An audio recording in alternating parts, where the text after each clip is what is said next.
बिस्मिल्लाहिर्रहमानिर्रहीम। अस्सलाम वालेकुम बच्चों। क्लास 9th मैथ में हमारे पास है चैप्टर नंबर 12। थ्योरम हमारे पास है 12.1.4, पेज नंबर है 213 पे। थ्योरम में कहा गया है कि any point on the bisector of an angle, एक एंगल जो है, जैसा कि आप जानते हैं कि एंगल दो नॉन कोलिनियर लाइंस के मिलने से आपस में बनता है। ये हमारे पास बन गया है एक एंगल, और इस एंगल का हमने क्या करना है, एक बाइसेक्टर निकालना है। बाइसेक्टर की एक लाइन लगानी है। बाइसेक्टर का मतलब ये है कि अगर ये एंगल जो है वो 60 का है तो बाइसेक्टर इसका होगा यहाँ पे 30 डिग्री पे, आधा इसको कर देगा बाइसेक्टर। ये वाला पॉइंट बन गया है। इस equi distance from its arm, कि इसके ऊपर जो भी पॉइंट होगा, बेशक वो पॉइंट यहाँ पे हो, तो ये वाला पॉइंट यहाँ से उतना ही डिस्टेंस होगा जितना यहाँ से यहाँ तक है। अगर यहाँ पे पॉइंट है तो इसका डिस्टेंस यहाँ से यहाँ तक उतना ही होगा जितना यहाँ से यहाँ तक होगा इस बाजू के। अगर यहाँ पे पॉइंट है तो यहाँ से यहाँ तक उतना ही डिस्टेंस होगा जितना यहाँ से यहाँ तक होगा। तो हमने ये चीज़ जो है वो प्रूव करनी है कि ये डिस्टेंस जो है वो दोनों का आपस में बराबर है। तो हम इसके नाम रखेंगे। नाम रखने के लिए हमारे पास इस लाइन का नाम हमारे पास है ए, ये हमारे पास ओरिजिन ओ है, इसका नाम हम रख लेते हैं बी अकॉर्डिंग टू बुक। और ये हमारे पास पॉइंट कोई भी हम रख लेते हैं, पॉइंट यहाँ पे ये वाला पॉइंट ले लेते हैं, इसका नाम रख लेते हैं हम पी। ये पॉइंट हमने रख लिए हैं क्योंकि ये लाइन हमने इस एंगल का बाइसेक्टर निकाला है, तो इसका नाम हमारे पास है एम। अब यहाँ से परपेंडिकुलर जो है ये कंस्ट्रक्शन में शामिल है, ये वाली चीज, ये 90 का एंगल बना है परपेंडिकुलर, और इस लाइन के भी बिल्कुल परपेंडिकुलर जो है हमने ड्रा किया है। ये चीज हमने क्या करनी है, शो करवानी है। तो सबसे पहले हम लिखेंगे हमारे पास कौन कौन सी चीज जो है वो गिवन है, दी गई कौन कौन सी चीज है। सबसे पहले हमारे पास है गिवन में ये है कि एक पॉइंट है जो P है, एक पॉइंट जो P है, a point P is on OM। OM के ऊपर हमारे पास है एक पॉइंट जिसका नाम है P, और ये क्या है, बाइसेक्टर है किसका, AOB का।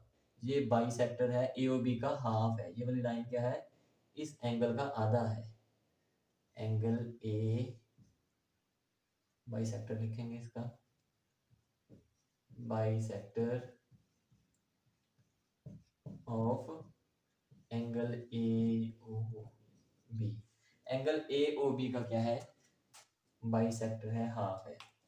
अब हमने क्या करना है, हमने वो चीज लिखनी है अब जो हमें प्रूव करनी है। तो ये इनके पॉइंट्स के इनके नंबर होते हैं, वन इसका हो गया, अगले पॉइंट का, अगले पॉइंट का, और कुछ स्टेटमेंट और रीजन के भी नंबर, और ये फिगर के भी। तो ये सारी चीजें जो हमने बनानी भी है टू प्रूव कि कौन सी चीज हमने करनी है प्रूव।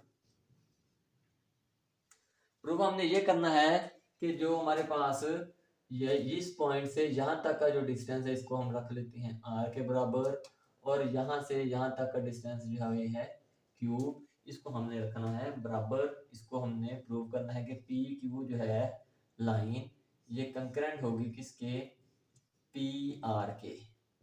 PQ लाइन PR के कंकरेंट होगी, क्योंकि जो P है P is equidistance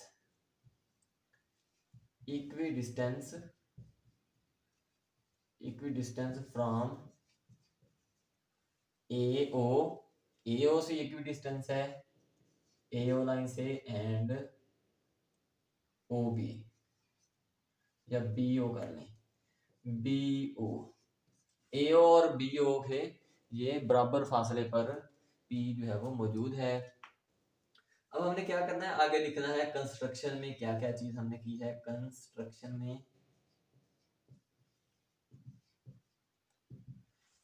में हमने बनाया है कि जो PR है, ये वाला PR, वो परपेंडिकुलर है किसके, AO के।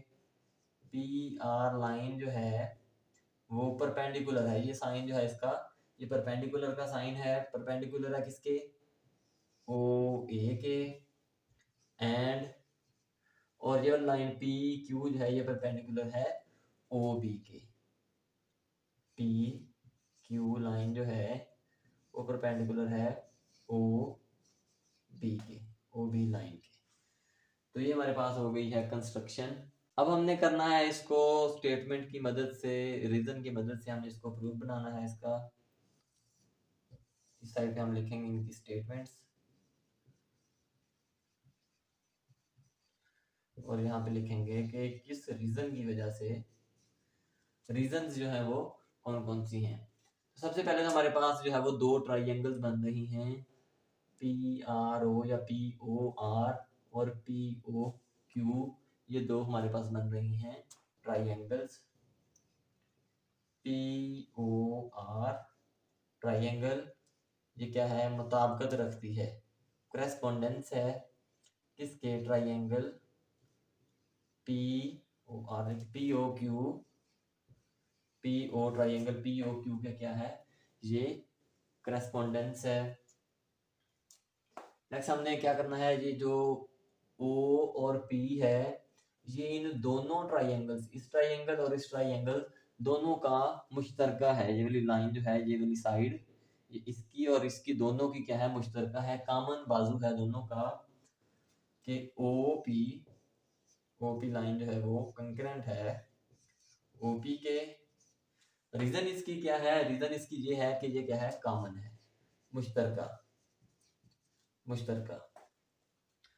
ओके, फिर हमारे पास क्या है, पी क्यू ओ, ये वाला एंगल, ये एंगल है हमारे पास, ये साइड थी, ये एंगल ले रहे हैं हम, ये वाला पी क्यू ओ कंकरेंट है किसके, पी आर ओ के, एंगल पी आर ओ, ये दोनों क्या हैं, आपस में एक दूसरे के कंकरेंट हैं। ये हमने जब कंस्ट्रक्ट किया था, जहाँ पे हमने बताया था कि ये कंस्ट्रक्शन में आ रहा है, तो ये कंस्ट्रक्शन के अंदर इसकी रीजन ये है कि जब हमने कंस्ट्रक्ट की तो तब हमारे पास ये एंगल जो है वो आपस में एक दूसरे के बराबर आए हैं। अब हमारे पास क्या है, पी ओ क्यू एंगल, ये वाला एंगल पी ओ क्यू और पी ओ आर, ये एंगल क्या है दोनों के, ये एंगल और ये एंगल दोनों आपस में एक दूसरे के बराबर हैं, क्योंकि हमने टोटल एंगल का आधा किया है, तो आधा ये वाला और आधा ये वाला, ये दोनों आपस में क्या होंगे, बराबर होंगे। पी ओ क्यू ये कंकरेंट होगा एंगल पी ओ आर के। वजह इसकी क्या है कि हमें गिवन है, दिया गया है, ये शुरू में गिवन में है, ये गिवन में है, ठीक है। अब हमारे पास दो जो ट्राइंगल्स थी उनकी कोई सी तीन, या तो दो एंगल एक साइड, या फिर एक एंगल दो साइड्स, या फिर तीनों साइड्स, या फिर तीनों एंगल आपस में बराबर हो, तो हम कह सकते हैं कि ट्राइंगल्स जो है वो आपस में कंकरेंट हैं। अभी हमारे पास आ गई है एक साइड, ये वाली साइड बराबर आ गई है दोनों की। फिर आ गया पी क्यू एंगल, ये वाला एंगल इस एंगल के कंकरेंट आ गया है। और फिर आ गया है पी ओ क्यू, ये वाला एंगल जो है वो इस एंगल के बराबर आ गया है। इसका मतलब है कि हमारे पास ये वाली जो ट्राइंगल है वो कंकरेंट होगी इस ट्राइंगल के, कि ये वाली ट्राइंगल जो है वो ट्राइंगल पी ओ आर ये कंकरेंट होगी ट्राइंगल पी ओ क्यू के। रीजन क्या है, रीजन इसकी यही है कि ये वाला पॉइंट, ये वाला पॉइंट और ये वाला पॉइंट क्या है, कि हमारे पास ये साइड है, पास्टुलेट इसका ये है कि ये साइड, ये एंगल और ये वाला भी एंगल किसके बराबर है, इस साइड के, इस एंगल के और इस एंगल के। ये हमारे पास आ गई हैं कि ये ट्राइंगल्स जो होती दूसरे के बिल्कुल कंकरेंट है। अब हम कह सकते हैं कि जब हमने ये वाली साइड बराबर रख ली है, ये एंगल बराबर रख लिया, ये एंगल बराबर रख लिया, तो हम कह सकते हैं कि ये वाली जो साइड है जो हमने प्रूव करनी थी, टू प्रूव पी क्यू और पी आर और पी क्यू, हम कह सकते हैं कि अब ये वाला साइड जो है वो इस साइड के बराबर होगी। तो पी आर जो है वो कंकरेंट होगी किसके, पी क्यू के। वजह उसकी क्या है, वजह उसकी ये है कि ये दोनों कंकरेंट ट्राइंगल्स के मुताबिकत वाले साइड्स हैं, करेस्पॉन्डिंग